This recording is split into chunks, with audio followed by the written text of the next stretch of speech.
Good morning, St. Mary's. This is Tom Leah here.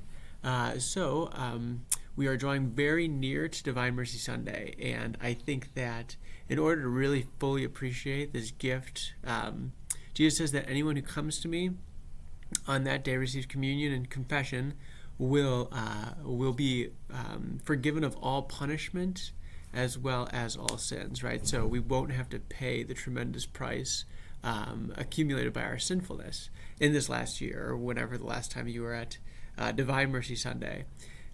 So this is a tremendous gift. But I thought it would be good. It doesn't really mean anything unless we know, unless we understand sinfulness and we understand even what they are. I think a lot of times we don't do a very good job at teaching what is sinful, what's not sinful. And the church is pretty clear, but I just wanted to do a walk through the Ten Commandments with everybody. I'll just give it to you. I'm not gonna kind of sugarcoat it. I'll just kind of explain to you what the church teaches, and then we can go from there. But I think it's good if you can handle it. I think it's helpful to know, right? Because ultimately we're going to be judged on the last day according to this criteria. So if we know it, then that's kind of the first step. That's like the first benefit. And then we can learn to live our lives in accordance with these commandments, which are more than what we just hear. Okay, I am the Lord your God. You shall not have false gods before me. Well, I don't worship a gold calf, so I'm good. But what does that mean? Like, how can we blow that out to understand fully what God is commanding us here? So we'll start with one. So the first one is, I am the Lord your God. You shall not have false gods before me. And ultimately, God desires to be the center of our lives, right? He's even says in the Gospels, unless you hate your brother, mother, sister, wife, husband, etc., you are not worthy of me. So he's kind of saying that I need to be first of all things, right? So we can even have idols in our own family members. Like we have set them above God in a sense. Our love for them is greater than our love for God. And what Jesus means by that is not that we hate, people, especially those closest to us. If he tells us to love others, that is specifically directed towards those people closest to us. But he does ask us to love him first, so much so that we would be willing to reject those closest to us for his sake. So that's kind of a pretty tough thing, I think, to hear. But that's what he asks, right? That's kind of that's one of his commands in the New Testament.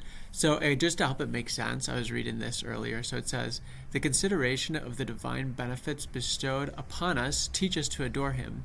We must moreover consider that we cannot exist without God's continual help. If he deprives us of food, we cannot live. If he takes away our life, we die. If he takes away the light of the Holy Spirit, we become spiritually blind. If he were to permit the devil to have too much power over us, we should fall into mortal sin. What is true of man is true of other creatures.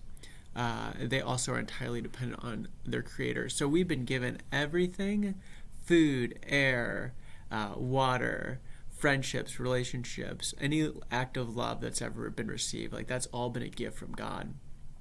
And so how do we respond? So some of the theologians, one of the great theologians of our church right now, Father Rippinger, he's also actually an exorcist, was saying that by justice, we owe 15 minutes a day to God. That's to not do so would be a sin against justice.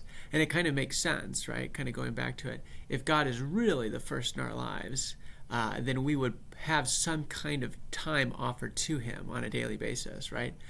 15 minutes would be what some of the moral theologians say is the minimum as far as giving God our due or his due through all the things that he's given us. So that was the first one. The second one is the Lord's name in vain. I think that this is kind of overlooked, but this just happens, more and more, that we say, oh my God, just kind of in a response to something. Technically, we're using the Lord's name in vain there. We're not addressing him, and typically we're using it after something that's bad, like something that happens bad, like oh my God, the the weather outside is terrible today, or like, oh my God, the traffic is just the worst, So why is that forbidden? Is because like a majority of the time we're not praising God.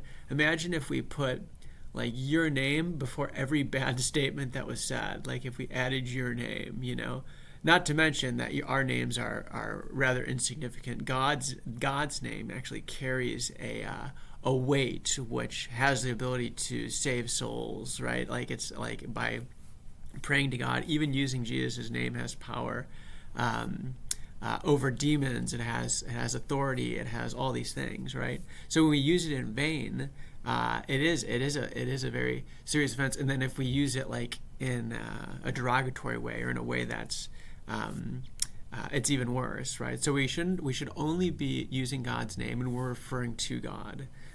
And so that's kind of my thoughts on the first two. We'll keep going. Obviously, there's way more to both of these things, but I just wanted to give you maybe a hint of the first two. Okay, hope you're doing well. Have a great day, and I will hopefully see you next week. God bless you. Bye.